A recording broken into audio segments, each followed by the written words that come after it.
Gentlemen, may I have your attention, please?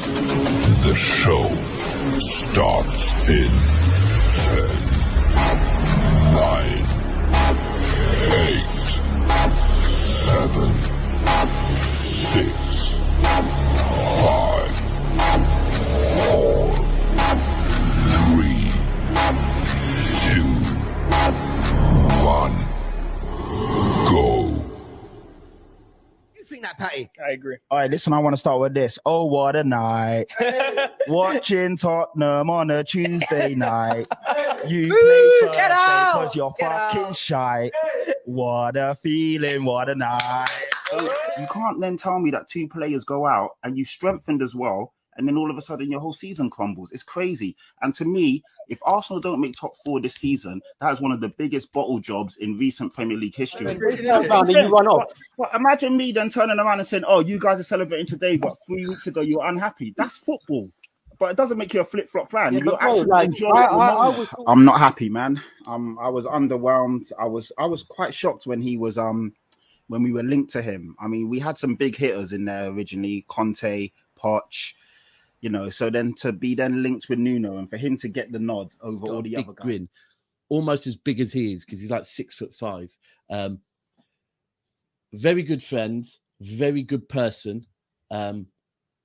Previously of our channel friends Views TV is the one and only Patrick Tyrant. Yes, what's happening, people? It's your boy Patrick Tyrant, aka Young Swaggy Daniels. When you see the T, see the P. When you see the P, now represents T. Let's go. I think we're live.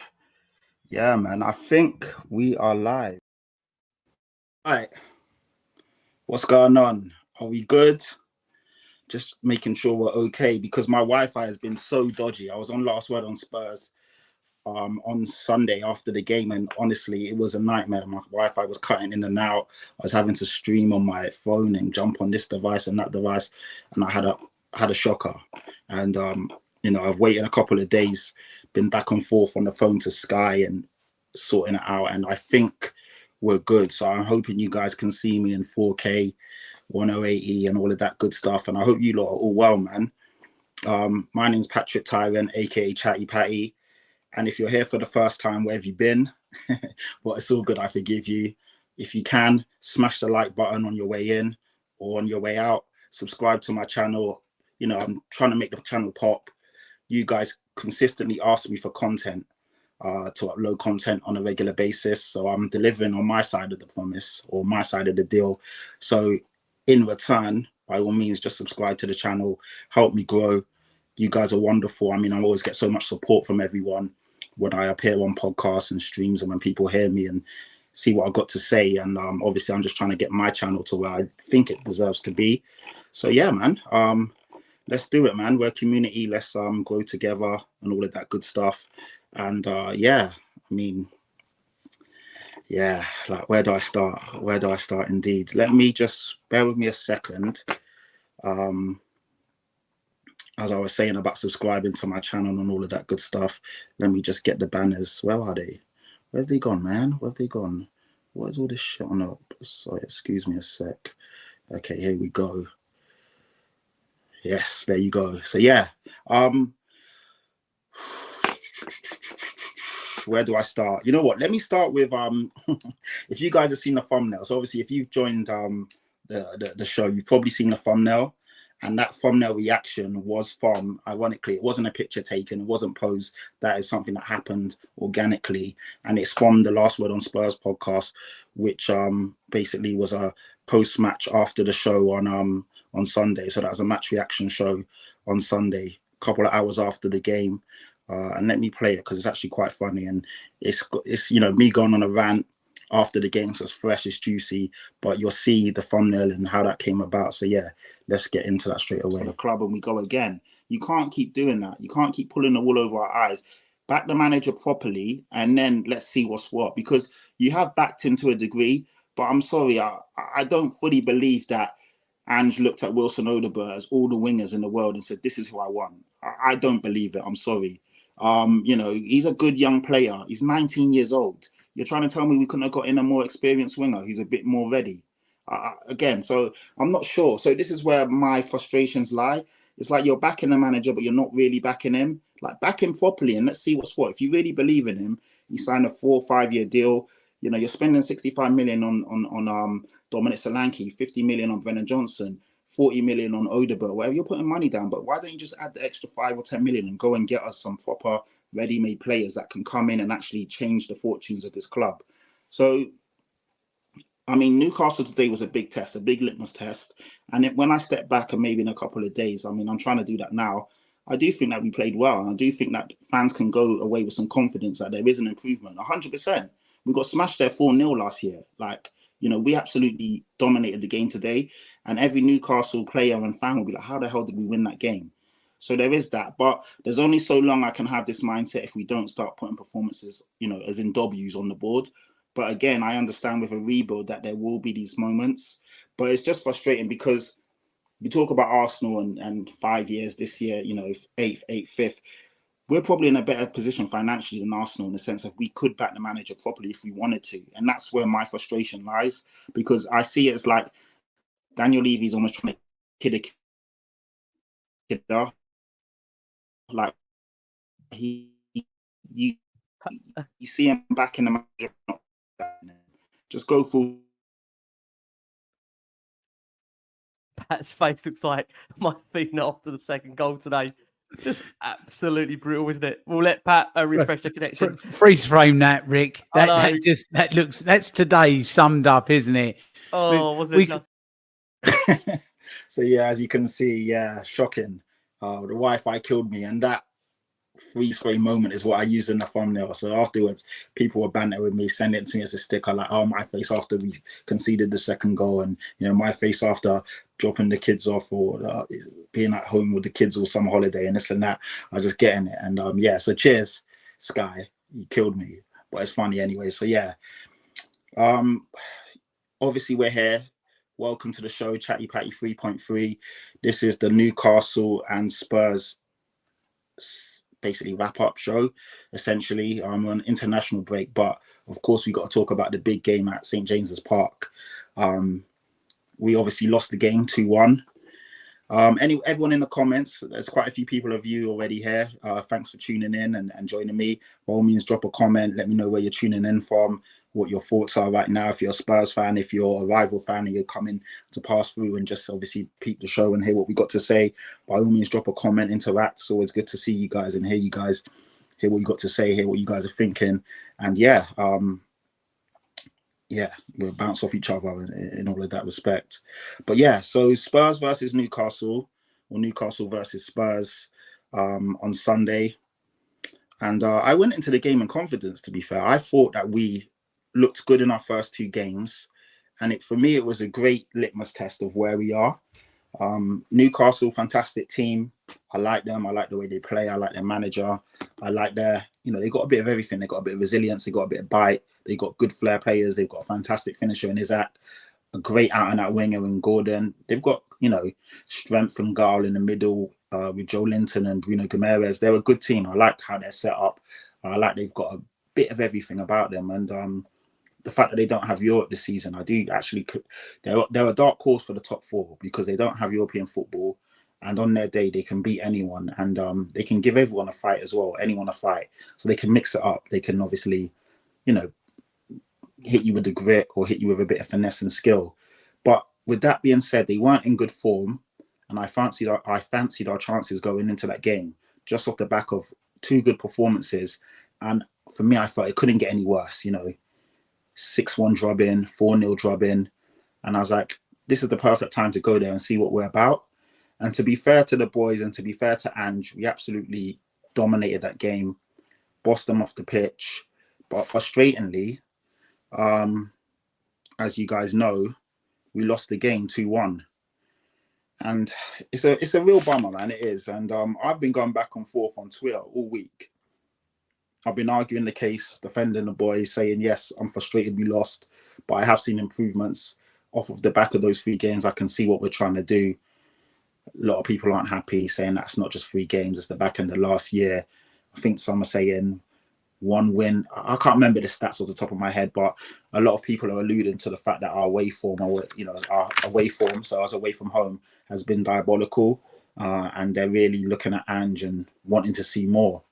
But going back into the game, like I said, the last 5 fixtures at Newcastle St James's Park, obviously last year, as in last season, but this year in April, we lost there 4-0. April 23, so 23rd of April 2023, we lost there 6-1, obviously at a humiliating defeat where Hugo Lloris went off injured at halftime and never played another game for us after that. 2 years ago, we actually beat them 3-2, Ndombele and Kane and Son. The year before that, we drew 2-2. And then the year before that, so after COVID, 2020, we beat them 3-1. So in the last 5 fixtures prior to to the weekend just gone, it was Spurs 2, Newcastle 2 and 1 draw. So it's actually pretty even. It's just that the last 2 seasons have been absolutely shambolic, and that's all you can remember because the beatings were so bad. But yeah, I thought that we would give them a game, which we did. I predicted that we'd beat them 3-1. And to be fair, like we did more than enough to win that game 3-1, 4-1, 4-2, whatever you want to say. But at the end of the day, obviously, the only stat that really matters is the stat at the top of the screen, the score. And we didn't take our chances when we had the control of the game. We probably didn't create enough clear-cut chances, if I'm being brutally honest as well. And obviously, that came back to bite us in the arse because they scored first with pretty much their first shot on target. Second half, we brought on Brennan Johnson. He had a really good game. He's probably our best player in the offensive side in the second half. Created a lot of chances. Should have scored, Mr. Sitter. But yeah, he gave them a lot of problems. And the own goal from Dan Burn was off the back of his, following up the shot from Maddison. Keeper parried it. Should have done better, if I'm being honest. And then Brennan Johnson with the shot.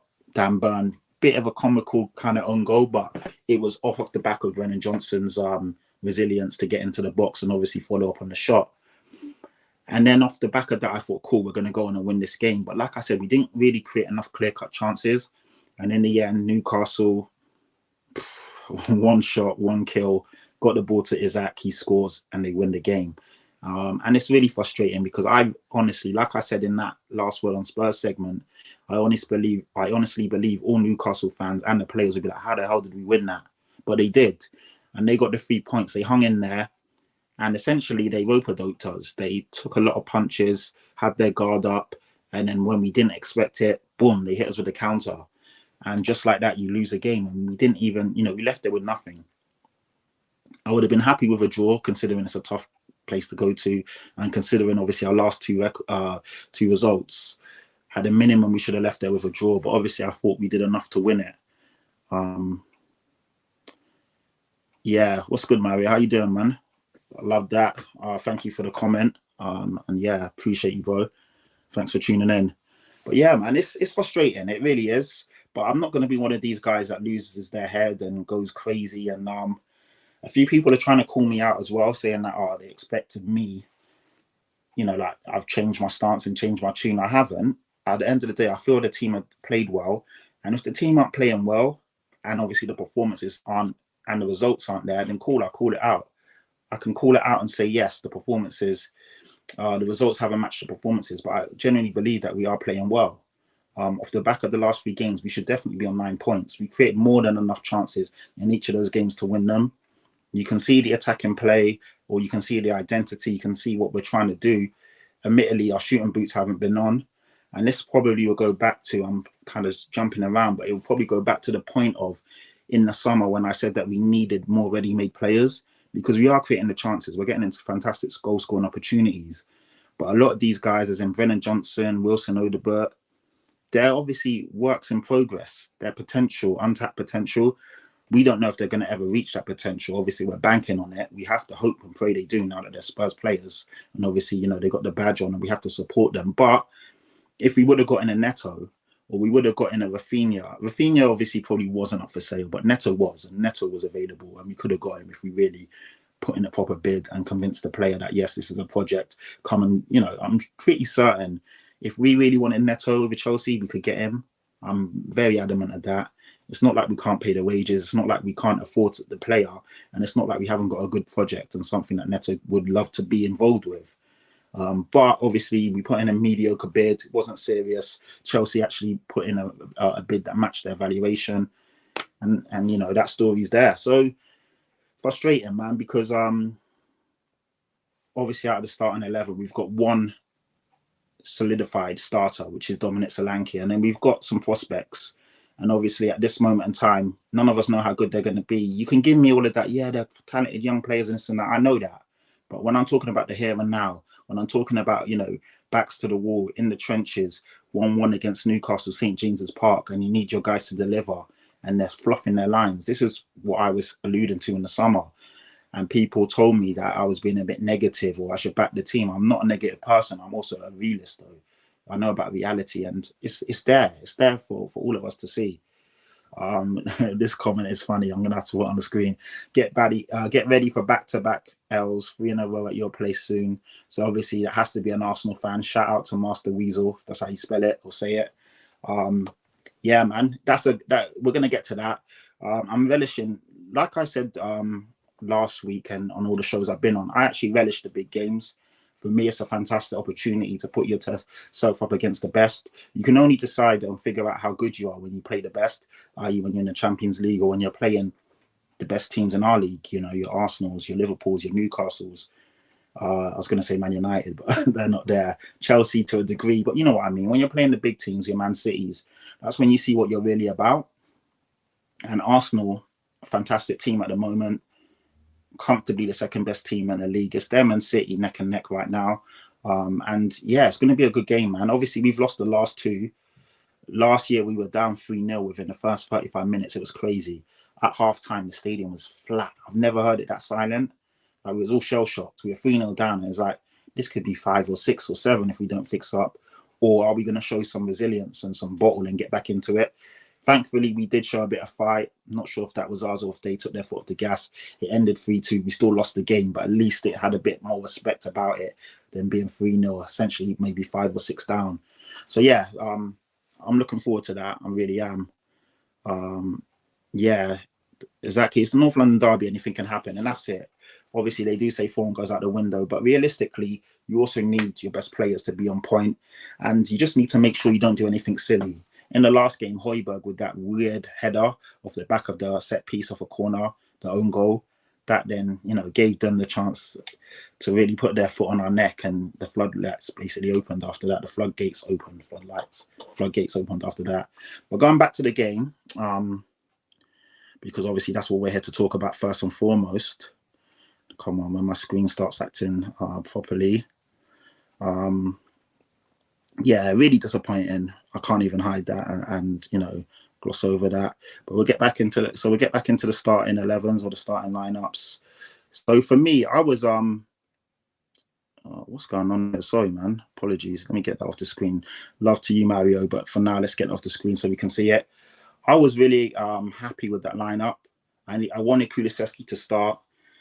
I shouted at Ange and said to him after the game, like, what's going on? Why isn't Kulu starting? He was probably our best player in pre-season. He brought him in. James Maddison, obviously, in the middle. Odobert looked really good against Everton, so it made sense. Frustratingly for us, you know, we had no recognised strikers. Dominic Solanke was out, and so was Richarlison. So Son started down the middle, but essentially it was Son and Kulusevski alternating as false 9. Basuma, Pat Matar, I probably would have started Bentancur, I'm not going to lie.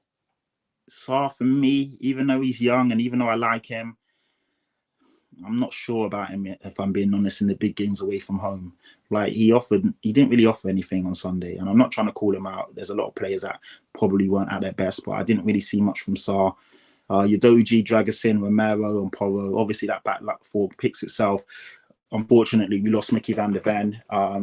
And just saying that it's nothing serious, but he did suffer a slight knee injury. So hopefully he's ready and back for the North London derby. But Dragusin came in, and I really, really like Dragusin. He's a fantastic player. He looked really good. You can see he's definitely got something about him. I am going to get into maybe a bit from the technical aspect of things and looking at it, I feel that he could have done one or two things better. But all in all, he had a really good game. And obviously their team, Nick Pope, Livramento, Emerald Craft, Dan Burn, Lloyd Kelly at the back four. Longstaff, which I was a bit surprised that I thought they might throw Tonali straight in, but they didn't. Bruno Gomes, who I really think is a fantastic player, and Joe Linton, who, in my opinion, shouldn't have been playing. After he closed down the goalkeeper in the game previously, I don't know how he got away with that. And you know what? It's sod's law, innit? Because as soon as he did that and he got away with it, I said, this guy's going to do something in the next game to kill us, to hurt us. And he did. For their second goal, it was the pass before the pass. Once they, once he bypassed Madison, I'm going to get into that as well, because actually I've got some stills to break that down. And then the front three, Harvey Barnes, I was quite surprised to see him start, but they needed pace, and they wanted pace against obviously the way we play, Isaac and Anthony Gordon. So yeah, Master Weasel, Newcastle had a game plan and executed. You man used to do the same under Conte. Teams have figured out Ange ball, and this is a really interesting point, and respect to you, because it's a very good point. And until we actually put on our shooting boots and become more clinical, I do feel that teams will do that. They'll just soak up the pressure and hit us on the counter. If we obviously are clinical and kill them off when we've got the ball, then teams will struggle either way, because if we're having 80%, 60%, 70% of the ball and we're actually creating good chances, then it doesn't matter if they counter. We're already going to be 3, 4, 5 goals to the good, or even if they score, we can then score again. But if we can't actually make our sustained pressure count, then yeah, that's what teams will do. They're just low blockers, mid blockers, and hit us. So it's all well and good having the ball, I agree, but you've got to make sure that when you do have the possession, it counts. Otherwise, yeah, you'll just become unstuck, like we did against Leicester and against Newcastle. So good point. And this is where hopefully when Dominic Solanke comes back in, Richarlison comes back in, and some of these guys actually get their shooting boots on, then maybe we can actually score some goals. Go to the bench. Yeah, I mean, pretty much, you guys know who played and who didn't play. Yeah, I can't lie. It's a bit of a bummer, man. It really is. Like I said, 2-1 defeat in a game that we absolutely controlled and dominated. And when you look at the stats, 20 shots to their 9, 6 shots on target to their 3. They scored 2 goals, by the way. So that just shows the difference in their clinicality. No, that's not. I'm just making up words. But they were clinical. We won. And this is what frustrates me. And sometimes we picked the wrong option as well. There was times when players were open and they didn't get the ball. Son took a shot when he had 2 guys in front of him when he could have laid it off to Kulu. Kulusevski was through on goal at the end of the game on a fast break on a counter when we were trying to get back into the game. And he made the hardest pass possible across the left-hand side, and it was easily picked up when he had Brennan Johnson through on the right. Should have slipped him in. Brennan Johnson did some, I think the ball rebounded to him in the box, and he fantastic footwork to get himself free. And then he slipped the ball, or lashed the ball over the bar. And all he had to do was just comfortably slot the ball in. Wilson Odobert, open goal from across. All he had to do was head it in. He went with his foot, hoofed it over the bar. Like, we had so many chances and we just didn't take them. So even though you'll see the XG will tell you that Newcastle had a higher XG. So where you go, yeah, there you go. It doesn't really make sense to me because we missed so many good chances in that game. But we've only got ourselves to blame. And fair play to Newcastle. They did what they needed to do to stay in the game. And they saw it out. And that's the frustrating thing. Let's see what the guys are saying. Teams do set up to counter us now. We're easy to play in that way. Ange needs to tweak. But yeah, I think so as well. And yeah, Mario, great point. I agree with all of those points there. We are easy to play against right now because we're very predictable. And all you have to do is sustain the pressure and then obviously counter us. So that, for me, this is why in the summer I needed a 6. I needed a solidified DM, nothing fancy, a Paulinho, a Ugarte. He's gone to Man United. That's a good steal, by the way. I'm really annoyed because we should have went and got him. But yeah, Paulinho, Ugarte, doesn't have to be fancy. Doesn't have to do, just get on the ball, break up play, and then pass the ball to your creative or more advanced players. We need a shield in front of that back four, or someone that's going to sit there and not everyone venture up. So, you know, like, I'll go to it now, to be fair. It's apologies, because when I imported the picture, it didn't come out as clear as I wanted it to be. So let me just move this comment off the screen. But here you go. So that's Joe Linton with the arrow. That's the pass he makes to Jacob Murphy. So Maddison pressed him, but it was a really weak attempt, and Joe Linton just skipped past him. And then he had the space of the park. And as you can see where the arrow is about to, that's the pass that he makes to Jacob Murphy. Jacob Murphy then threw on goal, and he just passes the ball unselfishly to Isaac, who scores. And for me, there was obviously problems with the press not being, you know, good enough. Very easy to break down. Like I said, Joe Linton, the pass before the pass, which pissed me off. I mean, it was a great pass, and it was a great bit of, you know, football from them. I have to give them the credit, but it really annoyed me because Joe Linton shouldn't have been on the pitch. He shouldn't have been available after what he did in the game before. And it's just sod's law, and it's like Dr. Tottenham. As soon as I saw that, I was like, this guy's going to have a great game against us, and he's going to obviously do something to hurt us or impact the game. And lo and behold, he did. But for me as well, again, apologies, because I don't know why the pictures came out grainy, but I didn't have time to clean them up. Dragusin here, where you can see with the arrow, a lot of people were getting onto Romero saying he was out of position. But for me, and this is, again, I'm not trying to call out Dragusin because I think he had a fantastic game. Some great last-ditch tackles, great in the air, good defender. But this is where I think he's probably a bit rusty and out of sorts, because as you can see where I've got the arrow, if he just steps up, he's playing on Isaac, but he's also playing on Jacob Murphy. If he's just in line with the other guys in blue, and even Pedro Porro, or just steps up a little bit, none of that matters. That brilliant pass from Joe Linton, it doesn't matter because he's offside. And this is why if you're playing a high line, you've got to really execute the basics well or brilliantly. And we didn't do that. That high line is it's all over the place. And then it's easy to part. And against good players, they're going to find the spaces. So that was really frustrating. And I feel for me that Dragusin could have done better. You know, I mean, obviously, what is it? When Maddison got bypassed, that's one thing. But then to have that line all over the place and really ragged and jagged, that doesn't help at all. So going back to the comments, I did see something quite interesting. We had the better chances. That's why, really, your shots were. I'm not sure about that. I don't think so. Let's not kid ourselves. Let's call a spade a spade. We had the Brennan Johnson chance, which I spoke about. Had the Odegaard chance that I spoke about. So I'm not sure about that one, but you know, that's cool. Do I want Ange out? No, like I just want Ange to tweak a few things, and this is where I think that fans need to actually get realistic and get real. We can't keep this revolving door and cycle of managers leaving after 12 months, 18 months. Like, it doesn't make sense. Any good manager that you can look at and think of has had these rocky moments. Klopp had it at Liverpool. Pep had it in his first year and going into his second year for a little while.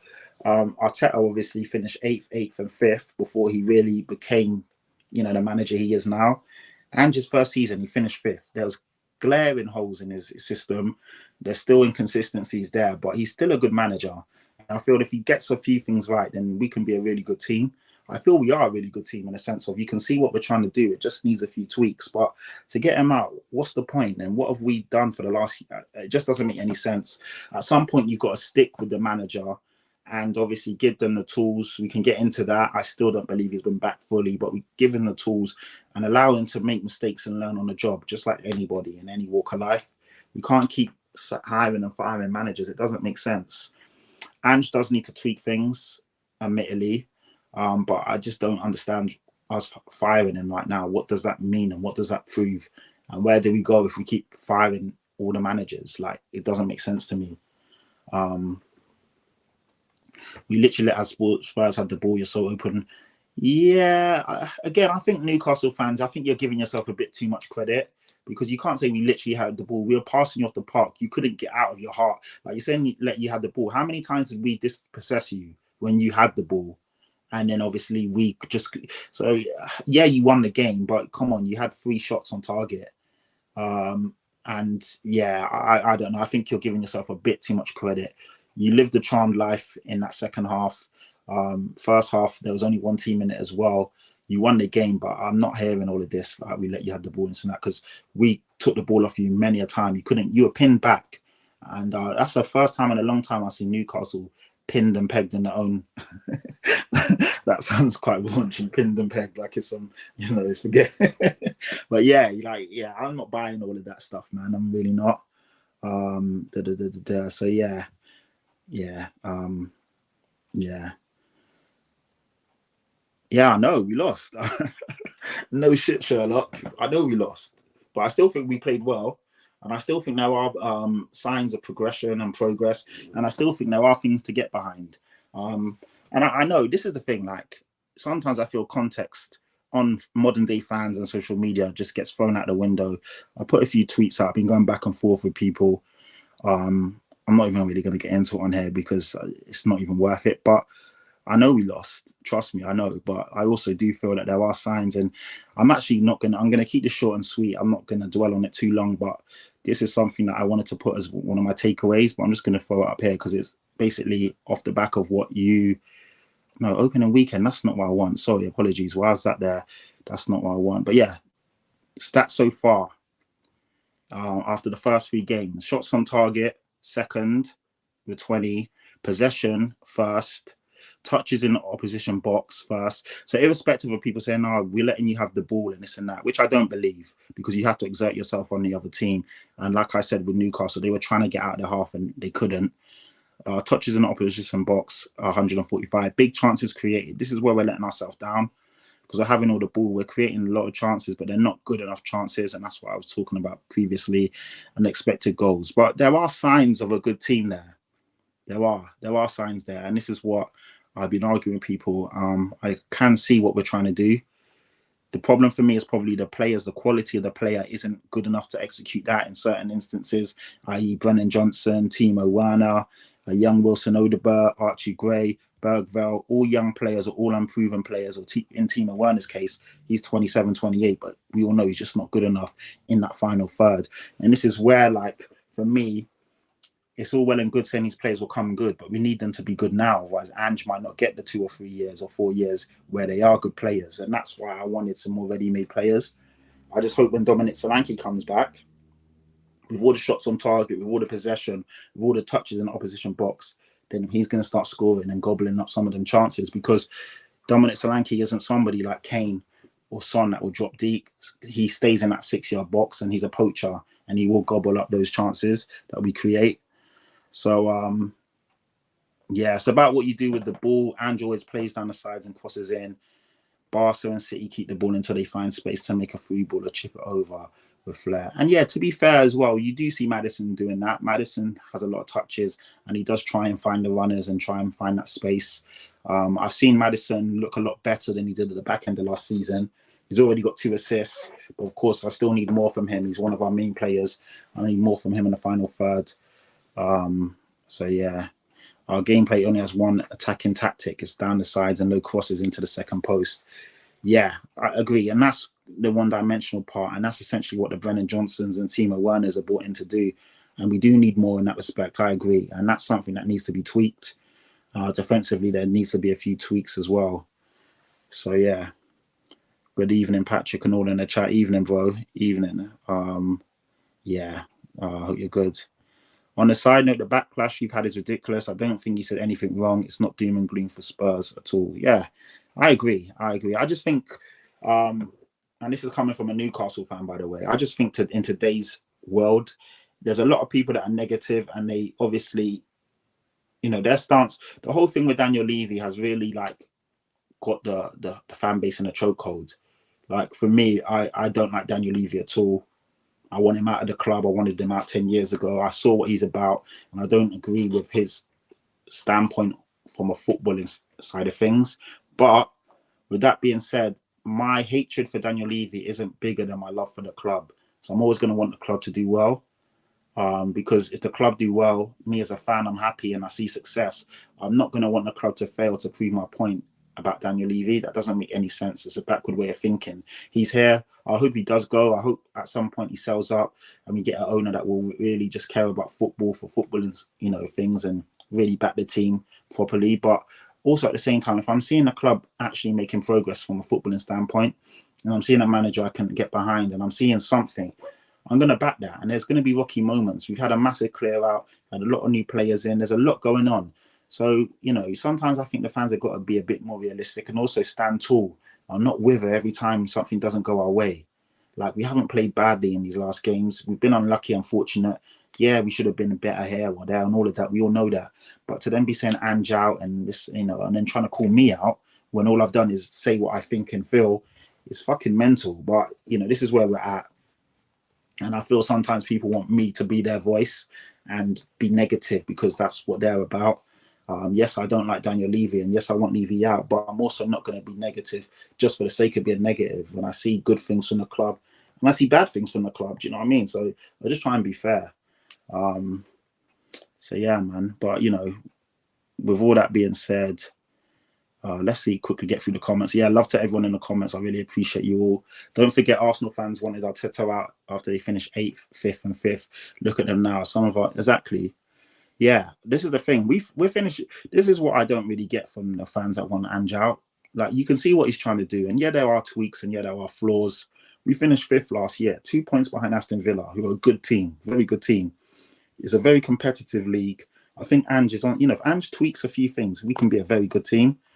I honestly feel we've got a good shot at the Europa. I need Ange. Yeah, you need every manager needs time, and let's give him time. And if it doesn't work, it doesn't work. But to want him out now when he's actually doing quite well, considering the circumstances and considering all the teams around us, for me that doesn't make no sense. But you know, there's a lot of things I don't like about Ange. Don't get me wrong. Like, there's a lot of things. I think defensively he needs to basically be less stubborn. It's all well and good saying we're here to attack, but you're not scoring the goals, so we need to tweak things until we're scored. If we're scoring 6 or 7 a game and we're letting in 1 or 2, cool, but we're not. So we can't go away from home and expect to score 3 or 4 to win a game because defensively we're too leaky. So solidify yourself at the back and then build from there. You know, I think sometimes you've got to change things up. We shouldn't be so predictable. Every team knows how we're going to play, and it's very easy to just work that out and nullify that. Mix it up a bit so you actually hit teams and they're unpredictable. Also, I feel that maybe we shouldn't be so gung-ho, and like I said, we need someone to maybe sit there and break up play and just screen the back 2 or back 3. We can't have Romero pushing up the pitch, both wing backs pushing up the pitch, and then you've got Mickey van der Ven or Dragisin playing 1-on-1 or 1v2. It's a bit crazy. So there's a few things there that I would tweak as well, but yeah. We've had a few say the same thing. If you say anything positive, you're a happy clapper. If you criticize, you're ungrateful. I know this is the thing, isn't it? There's no mix. There's no like common ground anymore. So yeah, it's just what it is. What I don't like is that Ange tells one of Romero and Mickey to roam when in ball possession. He also tells the fullbacks to go into midfield. We technically have one defender that covers. Yeah, bang on. That's pretty much what I just said. So yeah, we're on the same wavelength. And that's what for me is a bit worrying. Against quality players, yeah, you're just going to suffer. Like, no matter how good your goalkeeper is, you're going to put yourself in harm's way if you keep playing like that. So yeah, man. I mean, we've got some tough games coming up. I actually didn't download the fixtures, but I know that we've got Arsenal next after the international break. So that'll be, again, a good test. And obviously Arsenal, a really good team. So yeah, that's going to be an interesting one. And this goes back to what I was saying. So let me just remove that comment. But the quality of chances for me just need to be better. So you can see in this, it's a graphic of the 20 shots. The bigger the circle, the better the quality of the chance.